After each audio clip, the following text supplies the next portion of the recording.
Syekh Maulana Mansyuruddin atau biasa dikenal dengan Sultan Haji, beliau adalah seorang ulama atau Sultan ketujuh Banten berdarah bangsawan. Putra dari Sultan Ageng Tirtayasa, Raja Banten ke-6 yang merupakan penyebar agama Islam di wilayah Banten Selatan dan di wilayah Banten yang lainnya. Banten Selatan atau sekarang bisa disebut dengan Pandeglang dan sekitarnya. Beliau berkuasa dari tahun 1683 sampai dengan 1687 di Kesultanan Banten. Dan berikut adalah kisah yang mungkin sedikit orang yang mengetahuinya.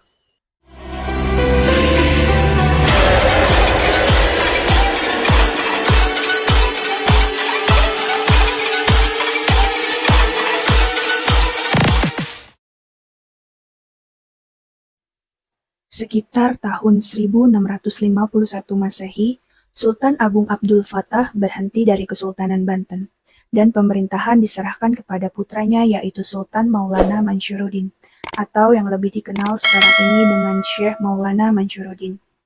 Dan beliau diangkat menjadi Sultan ketujuh Banten. Selama kira-kira 2 tahun menjabat sebagai Sultan Banten, kemudian beliau berangkat ke Baghdad, Irak untuk mendirikan negara Banten di tanah Irak, sehingga kesultanan untuk sementara waktu diserahkan kepada putranya yaitu Pangeran Adipati Ishak atau Sultan Abdul Fadlih. Pada saat keberangkatannya ke Baghdad, Irak, Sultan Maulana Mansyuruddin diberikan wasiat oleh ayahnya. Apabila engkau mau berangkat mendirikan negara di Baghdad, janganlah menggunakan atau memakai baju kerajaan, nanti engkau akan mendapat malu. Dan kalau mau berangkat ke Baghdad, untuk tidak mampir kemana-mana harus langsung ke Baghdad. Terkecuali engkau mampir ke Mekah dan sesudah itu langsung kembali ke Banten.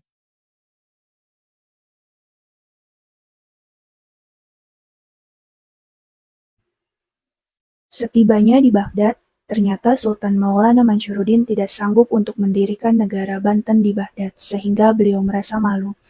Di dalam perjalanan pulang dan kembali ke tanah Banten, Sultan Maulana Mansyuruddin lupa pada wasiat ayahnya, sehingga beliau mampir di Pulau Manjeli di kawasan wilayah Cina, dan menetap kurang lebih 2 tahun di sana. Lalu beliau menikah dengan Ratu Jin dan mempunyai 1 orang putra. Cerita tentang singgahnya Sultan Maulana Mansyuruddin di Manjeli Cina ini masih dipertanyakan kebenarannya, karena cerita tersebut merupakan folklore Melayu yang dikenal sebagai Hikayat Sultan Mansyur Shah. Cerita ini seringkali digunakan sebagai cerita rakyat untuk menghibur atau mengajarkan nilai-nilai moral.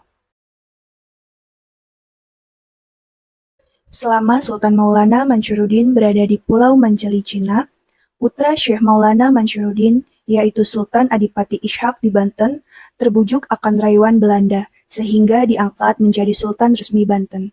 Akan tetapi ayahanda Sultan Maulana, yaitu Sultan Agung Abdul Fattah tidak menyetujuinya, dikarenakan Sultan Maulana Mansyuruddin masih hidup, dan harus menunggu kepulangannya dari negeri Baghdad. Karena adanya perbedaan pendapat tersebut, sehingga terjadi kekacauan di seluruh Kesultanan Banten, sampai pada akhirnya, pada suatu ketika ada seseorang yang baru turun dari kapal yang mengaku-ngaku sebagai Sultan Maulana Mansyuruddin dengan membawa oleh-oleh dari Mekah. Akhirnya, orang-orang di Kesultanan Banten pun percaya bahwa Sultan Maulana Mansyuruddin telah pulang, termasuk Sultan Adipati Ishak. Dikarenakan miripnya perawakan tersebut dengan Sultan Maulana Mansyuruddin, tidak ada yang mencurigai sama sekali akan sosok tersebut, di mana sosok tersebut sebenarnya adalah keturunan dari Raja Jin yang menguasai Pulau Manjeli Cina, dikarenakan dengki oleh Sultan Maulana Mansyuruddin yang telah menikahi Ratu Jin pada salah satu kerajaan di sana pada saat itu. Orang yang mengaku sebagai Sultan Maulana Mansyuruddin yang ternyata adalah Raja Pendeta keturunan dari Raja Jin yang menguasai Pulau Manjeli Cina. Selama menjabat sebagai Sultan palsu dan membawa kekacauan di Banten, pada akhirnya rakyat Banten membenci Sultan dan keluarganya, termasuk ayahanda Sultan, yaitu Sultan Agung Abdul Fattah. Untuk menghentikan kekacauan di seluruh rakyat Banten, Sultan Agung Abdul Fattah dibantu oleh seorang tokoh atau aulia Allah yang bernama Pangeran Buang atau Tubagus Buang. Beliau adalah keturunan dari Sultan Maulana Yusuf, Sultan Banten kedua dari Keraton Pekalangan Gede Banten. sehingga kekacauan dapat diredakan dan rakyat pun membantu Sultan Agung Abdul Fattah dan Pangeran Buang sehingga terjadi pertempuran antara Sultan Maulana Manshuruddin palsu dengan Sultan Abdul Fattah dan Pangeran Buang yang dibantu oleh rakyat Banten. Tetapi dalam pertempuran itu Sultan Abdul Fattah dan Pangeran Buang kalah sehingga dibuang ke daerah Tirtayasa. Dari kejadian itu, maka rakyat Banten memberi gelar kepada Sultan Agung Abdul Fattah dengan sebutan Sultan Agung Tirtayasa.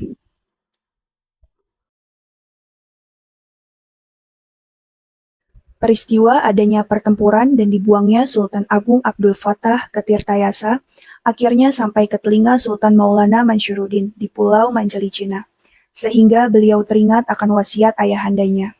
Lalu beliau pun memutuskan untuk pulang. Sebelum pulang ke tanah Banten, beliau pergi ke Mekah untuk memohon ampunan kepada Allah Subhanahu wa Ta'ala di Baitullah Mekah karena telah melanggar wasiat ayahnya. Setelah sekian lama memohon ampunan, akhirnya semua perasaan bersalah dan semua permohonannya dikabulkan oleh Allah Subhanahu wa Ta'ala. Sampai beliau mendapatkan gelar kewalian dan mempunyai gelar syekh di Baitullah. Setelah itu beliau berdoa meminta petunjuk kepada Allah untuk dapat pulang ke Banten. Akhirnya beliau mendapat petunjuk dan dengan izin Allah Subhanahu wa Ta'ala, beliau menyelam di sumur Zam-Zam dan secara ajaibnya beliau telah tiba di tanah Banten. Kemudian muncul suatu mata air yang terdapat batu besar di tengahnya, lalu oleh beliau batu tersebut ditulis dengan menggunakan telunjuknya. Lokasi yang pada saat ini tepatnya berada di daerah Cibulukan, Cimanuk, Pandeglang, Banten, sehingga oleh masyarakat sekitar sampai sekarang ini dikeramatkan dan dikenal dengan nama Keramat Batu Quran.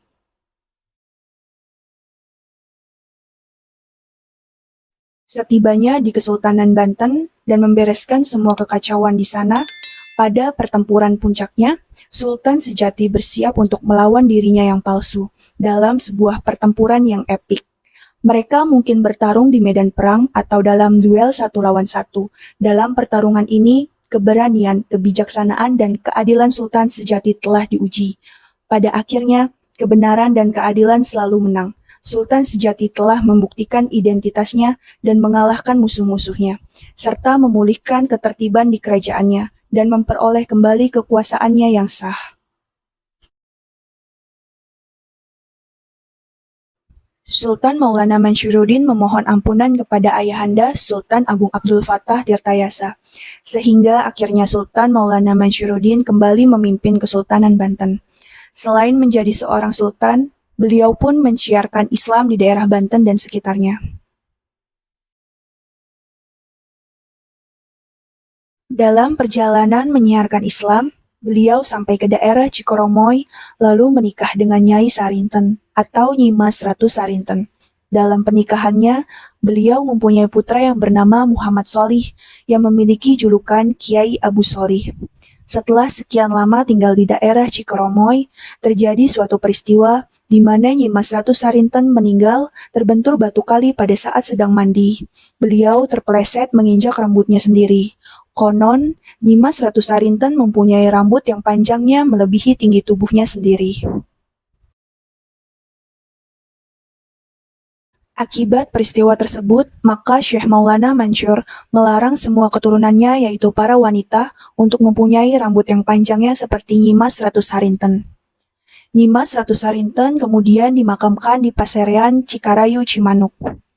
Sepeninggal Nyi Mas Ratu Sarinten, lalu Syekh Maulana Mansyur pindah ke daerah Cikadun, Pandeglang dengan membawa kodam Ki Jemah.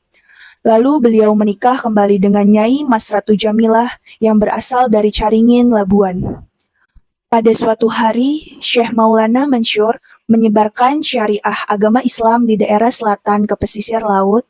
Di dalam perjalanannya di tengah hutan Pakuwon Mantiung, Sultan Maulana Manshuruddin beristirahat di bawah pohon waru sambil bersandar bersama kodamnya Ki Jemah. Tiba-tiba pohon tersebut menjongkok seperti seorang manusia yang menghormati, maka sampai saat ini pohon waru itu tidak ada yang lurus. Ki Jemah merupakan kodam atau jin atau entitas spiritual Ada juga yang mengisahkan Ki Jemah merupakan seorang yang bijak dan telah melakukan meditasi dan tapa brata atau penyendirian di sebuah gua yang tersembunyi di hutan. Pertemuan antara Sultan Maulana Manshuruddin dan Kodam Ki Jemah seringkali dipandang sebagai momen penting dalam perjalanan atau pencapaian Sultan, di mana kebijaksanaan dan bantuan supranatural dari Kodam memberikan arahan dan perlindungan yang sangat dibutuhkan.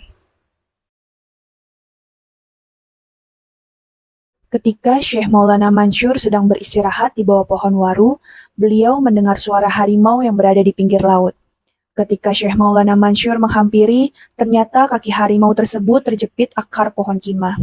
Setelah itu, harimau melihat Syekh Maulana Mansyur yang berada di depannya. Melihat ada manusia di depannya, harimau tersebut pasrah bahwa ajalnya telah dekat. Dalam perasaan putus asa, harimau itu mengaum kepada Syekh Maulana Mansyur. Maka atas izin Allah Subhanahu wa Ta'ala, tiba-tiba Syekh Maulana Mansyur dapat mengerti bahasa binatang. Karena beliau adalah seorang manusia pilihan Allah dan seorang aulia dan wali Allah, maka atas izin Allah pula lah dan melalui karomahnya beliau, maka akar pohon kima yang menjepit kaki harimau dapat dilepaskan.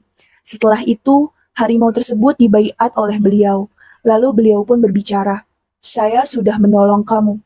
Saya minta kamu dan anak buahmu beserta keturunanmu berjanji untuk tidak mengganggu anak, cucu, dan semua keturunan saya."